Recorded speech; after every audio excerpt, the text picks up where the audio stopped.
लगता है ये अद्भुत बालक है, अन्यथा ये राक्षसों के हाथों से दो बार कैसे बच सकता। हाँ, ये सच है, इसके पास जरूर कोई दैवी शक्ति होगी। कुछ ही क्षणों में समूचे गोकुल ग्राम में यशोदा और नंदलाल के पुत्र एवं राक्षस के हाथों उसके बचने और उसकी देवी शक्तियों की चर्चा होने लगी। लोगों को ये अनुमान भी नहीं था कि उन्हें राक्षसों से मुक्ति दिलाने के लिए भगवान ने स्वयं ही ये रूप धारण किया है। और वो घड़ी भी आ गई जब यशोदा और नंद ने यादव कुल के पुरोहित से परामर्श कर अपने शिशु का नाम कृष्ण रखा। उन्हें कृष्ण का नाम दिया गया क्योंकि वे सांवले थे। समय बीतता गया और कृष्ण बड़े होते गए। वे काफी नटखट थे। बलराम के साथ मिलकर वे हर वक्त किसी न किसी नई शरारत की ताक में रहते थे। उम्र के साथ उनकी शरारतों का ढंग बदलता गया। वो और उनके अन्य मित्र दूसरों को छेड़ा करते थे। क्यों रे नटखट, मैं तुम्हें अभी बताती हूँ। अब बताओ, तुमने ऐसा क्यों किया? मैया, मैंने तो कुछ भी नहीं किया, मैं तो निर्दोष हूँ। कृष्ण के भोले भाले चेहरे की वजह से सभी उन्हें क्षमा कर दिया करते थे और धीरे धीरे उनकी शरारतें बढ़ती ही गईं। यशोदा मैया, यशोदा मैया, अब क्या शिकायत करने आए हो? लगता है कृष्ण ने फिर से कोई शरारत की। नहीं यशोदा मैया, फिर क्या हुआ? उसने माटी खाई है क्या? हाँ हाँ हाँ, सबने कहा। हे भगवान, इस बालक से तो मैं तंग आ चुकी हूँ। कहाँ है वो? अच्छा, तो तुम यहाँ हो। अब तुम सभी यहाँ से चले जाओ। अब बताओ, तुमने ऐसा क्यों किया? तुमने माटी क्यों खाई? मैया, मैंने माटी नहीं खाई। सब झूठ बोल रहे हैं। क्या बलराम भी झूठ बोल रहे हैं? हाँ मैया, वो भी झूठ बोल रहा है, क्योंकि आज सुबह मेरा उससे झगड़ा हुआ ना। तो तुमने माटी नहीं खाई है। अपना मुंह खोलो और मुझे देखने दो। इस बार तुम्हारे भोले चेहरे का मुझ पर कोई प्रभाव नहीं पड़ेगा। जरा मैं देखूं तो। ये कृष्ण की पहली लीला थी जिसने यशोदा को चमत्कृत कर दिया। उन्होंने कृष्ण के मुख में समूचा ब्रह्मांड देखा। उन्हें लगा मानो वो कोई स्वप्न देख रही हो, पर उन्हें इस बात का तनिक भी भान न हुआ कि उनका पुत्र ही इस पूरे ब्रह्मांड का पालनहार है।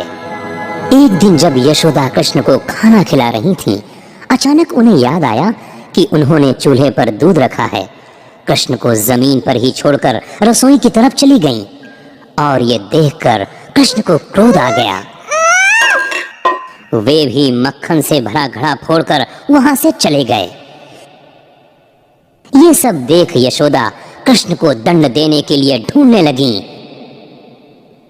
और अंततः वे उन्हें ओखली के पीछे मिले।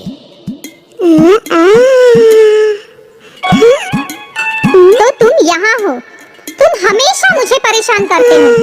अब मैं तुम्हें ऐसा दंड दूंगी कि तुम मुझे कभी भी परेशान नहीं कर सकोगे। अब तुम यहीं रुको। कृष्ण को दंड देने के लिए यशोदा ने उन्हें बांधने का निर्णय लिया, पर उन्हें ये नहीं पता था कि ये एक कष्टपूर्ण कार्य साबित होगा। जब भी वो उन्हें बांधने की कोशिश करती, रस्सी की लंबाई थोड़ी कम पड़ जाती थी। उन्हें ये पता भी नहीं था कि ये सब और कुछ नहीं, ये कृष्ण की सिर्फ लीला थी। यशोदा की स्थिति को देखकर कृष्ण को उनके ऊपर दया आ जाती है और आखिर यशोदा ने एक बार फिर प्रयास किया और वे सफल हुई। इसके बाद कृष्ण को वहीं छोड़कर यशोदा वहां से चली गई। पर वो कृष्ण ही क्या जो एक जगह पर स्थिर रहे।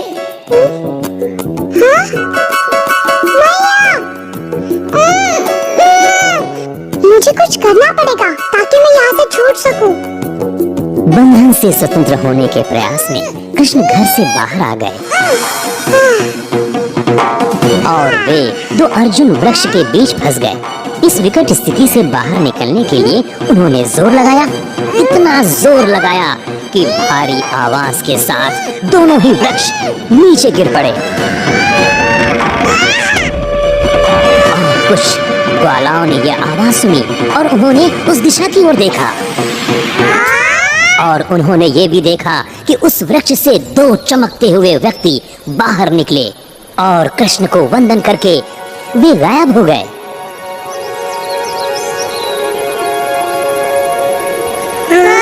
ग्वालाओं को अपनी आंखों पर विश्वास नहीं हुआ।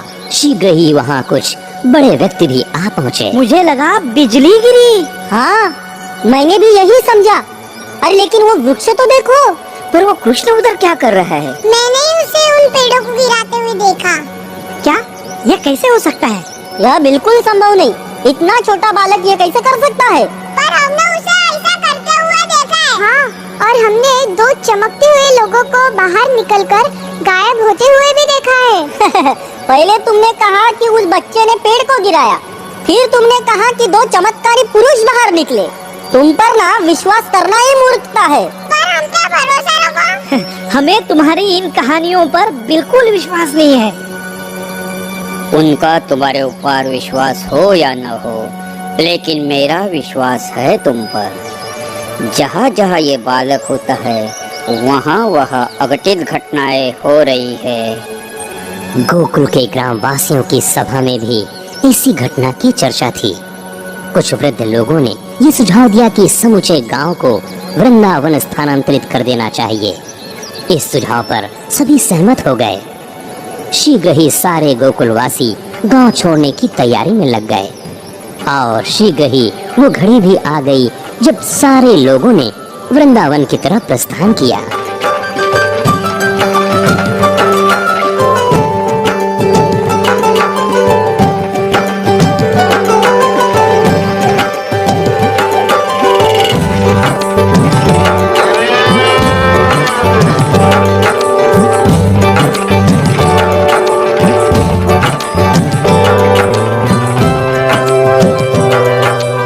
वाद्य यंत्रों की धुन पर नाचते गाते हुए अंततः जब वे वृंदावन पहुँचे, उस स्थान की हरियाली, गोवर्धन पर्वत एवं यमुना नदी को देखकर वे काफी प्रसन्न हुए। वे यहाँ बसने की तैयारी में जुट गए और धीरे धीरे समूचा गांव ही वहाँ बस गया। लोगों ने सामान्य जीवन जीना प्रारंभ कर दिया।